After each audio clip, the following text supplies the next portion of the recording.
Today we're going to be putting Marina coping charcoal on top of our three-piece Weston Victorian wall that we have here. As you can see, our wall is curved. So what we need to do with the coping is to match the caps with the radius of the wall that we have going on here. The way that we do that is we have to cut the copings.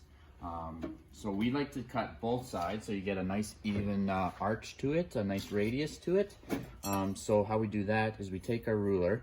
We want the front of the coping to be parallel with the front of our Weston wall here. As you can see, these two pieces are already set here for that, and then we have this gap.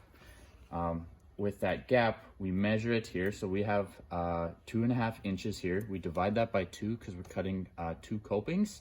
And so for that, we get 1.25 inches.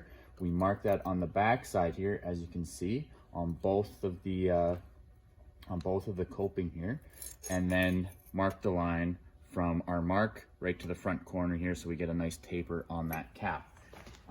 As you can see on over here, we have some done already. So for this one, we have it done already, and it makes a nice little arch here for you. You don't need to cut every single one. We do have some that aren't cut, like this one's cut here, and then this one's straight, because we don't need to on the radius of the wall here. But yeah, so that's how we cut the copings to match the radius of our wall. Awesome, right? Thanks, guys.